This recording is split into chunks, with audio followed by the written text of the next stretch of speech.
दोस्तों नमस्कार। Colonel Ajay CEO Ajay astro money group first global astro finance digital channel से आपसे मुखातिब होता हूं। आज 28 नवंबर सन 2023। दोस्तों आपको याद होगा तेल तिलहन यानी ऑयल सीड्स पर हमने लगातार अपडेट विश्लेषण आप तक प्रस्तुत किए हैं, चाहे वो पाम ऑयल हो, सूरजमुखी तेल हो या फिर सोया तेल या सरसों। आज के इस एपिसोड में हम पिछले सप्ताह यानी साप्ताहिक ऑयल सीड्स मार्केट यानी तेल तिलहन बाजार की समीक्षा करेंगे। जानिए पूरी रिपोर्ट विस्तार से। दोस्तों पिछले सप्ताह ग्राहकी कमजोर होने के कारण खाद्य तेलों में गिरावट दर्ज हुई। अधिकांश खाद्य तेलों में 100 से 150 रुपये प्रति क्विंटल के भाव घट गए तथा आपूर्ति घटने के कारण तिल तेल के भाव 600 रुपये बढ़ने के समाचार हैं। साथ साथ अरंडी तेल के अंदर भी कुछ गिरावट देखी गई। गौरतलब है कि मूंगफली और तिल के ऊपर हमारे जो अपडेट थे वो सत्य साबित होते देखे जा रहे हैं। यदि हम चालू सीजन में देखें तो देश में सरसों की बिजाई का रकबा 77 लाख हेक्टेयर में हो गया है, जो गत वर्ष की तुलना में अधिक है। गौरतलब है कि रबी की प्रमुख फसल सरसों है, जबकि खरीफ की प्रमुख फसल सोयाबीन मानी जाती है। साथ साथ यदि दिल्ली के लॉरेंस रोड पर देखें तो बिकवाली के दबाव के दौरान सरसों के भाव 50 रुपये घटकर 5500 से 5550 रुपये प्रति क्विंटल रह गए हैं। साथ साथ लूज मंडी के अंदर नफजगढ़ लूज मंडी के अंदर 5,000 से 5100 रुपये प्रति क्विंटल के भाव बताए गए हैं। जयपुर में भी मांग कमजोर होने से 42 कंडीशन सरसों के भावों में 50 रुपये घटकर 5,950 रुपये प्रति क्विंटल तथा आगरा मंडी में इसके भाव 6375 रुपये प्रति क्विंटल रह गए हैं। गौरतलब है कि सरसों के भाव ऑयल कंटेंट के हिसाब से चलते हैं।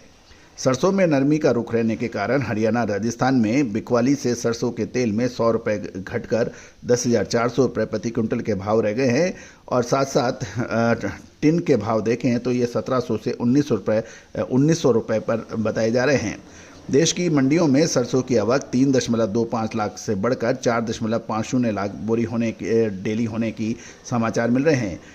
दोस्तों रुपये बढ़ने से रिफाइंड वालों की मांग घटने के कारण राइस बॉल ऑयल के भावों में भी 100 रुपये की घटकर 7,550 रुपये प्रति क्विंटल रह गए हैं।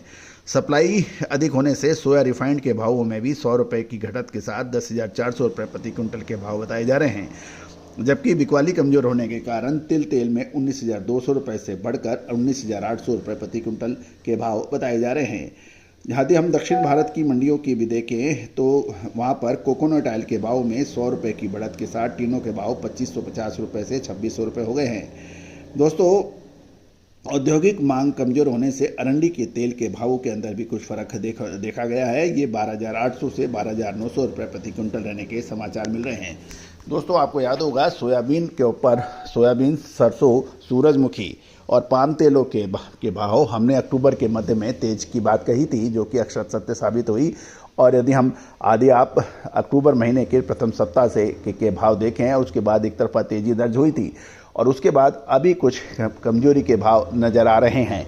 दोस्तों अब एक बड़ा महत्वपूर्ण प्रश्न ये रहेगा कि क्या खाद्य तेलों में 9 दिसंबर महीनों में क्या स्थिति रह सकती है। एक तरफ आयात की स्थिति, दूसरी डिमांड और तीसरी सप्लाई। गौरतलब है कि सप्लाई और डिमांड दो महत्वपूर्ण बिंदु होते हैं जिसके ऊपर सभी विशेषज्ञ नज़र रखते हैं। यदि आपूर्ति लगातार बढ़ती है यानी सप्लाई बढ़ती है और डिमांड उसके मुताबिक नहीं रह पाती है तो दामों के अंदर कमजोरी होती है। लेकिन ये फार्मूला हमेशा से ही सत्य नहीं होता है, क्योंकि यदि हम देखें अक्टूबर महीने के प्रथम सप्ताह जब सोयाबीन की फसल के जो अनुमान थे वो प्रमुख संगठन, एसोसिएशन और सरकार के मुताबिक काफ़ी अच्छे थे और जब फसल की पोजीशन अच्छी होती है और सप्लाई लगातार बढ़ती है तो दामों में कमी आनी चाहिए थी। लेकिन हुआ इसके विपरीत। अक्टूबर महीने के 12-13 तारीख के बाद एक तरफा तेजी न केवल भारत अपितु अंतर्राष्ट्रीय बाजारों में सोयाबीन, सरसों, सूरजमुखी, पाम और इन सभी के अंदर एक तरफा तेजी दर्ज हुई और इसका प्रभाव पूरे ग्लोबल लेवल पर पड़ा। चाइना ने भी अपनी ज़बरदस्त रिजर्व बनाए। अब एक महत्वपूर्ण प्रश्न ये रहता है कि दिसंबर महीने के अंदर क्या खाद्य तेलों की स्थिति रहेगी, क्या आपूर्ति लगातार बढ़ती रहेगी, क्योंकि मंडियों के अंदर सोयाबीन की आवक अब लगातार बढ़ने की संभावना बनेगी। एक और प्रश्न ये भी है कि जो पिछले साल के मुकाबले इस साल सोयाबीन के दामों में काफ़ी नीचे के स्तर हैं। दूसरी ओर डीओसी का यानी सोया डीओसी और खाद्य तेलों यानी कि डीओसी का एक्सपोर्ट शानदार हुआ है, क्योंकि भाव काफ़ी आकर्षक होने के वजह से अब हमारा इन अंतर्राष्ट्रीय बाज़ारों में रेट काफ़ी कॉम्पिटिटिव रहे हैं। तो दोस्तों, अब एक महत्वपूर्ण प्रश्न यह है कि दिसंबर महीने में क्या खाद्य तेलों में बाउंस बैक आएगा या तेज़ी होगी, क्योंकि यदि हम उच्चतम स्तर के पिछले 2 महीने के भाव देखें तो उससे काफ़ी गिरावट खाद्य तेलों में दर्ज हो चुकी है, चाहे वो पाम तेल हो, चाहे सरसों हो या फिर सोयाबीन। तो दोस्तों, तेज़ी आने के बाद तेज़ी और मंदी आने के बाद मंदी कहने से कोई फ़ायदा नहीं है।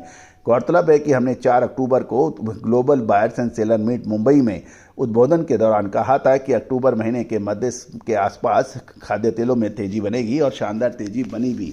दोस्तों, वो हमारा पूरा उद्बोधन अंतर्राष्ट्रीय बाज़ारों के लिए आप प्राप्त करना चाहते हैं तो global buyer seller meet speech लिख के आप हमें व्हाट्सअप करें, हम पूरा एपिसोड आपको भेजेंगे। दोस्तों, यदि आप खाद्य तेलों के व्यापारी हैं तो खाद्य तेल, मसाले, दालें, कपास, इन सभी की जानकारियां एक सब्सक्रिप्शन में उपलब्ध है। आज ही संपर्क करें विशेष रिसर्च रिपोर्ट जो कि भुगतान करने पर उपलब्ध होगी। All the very best, good luck, happy trading.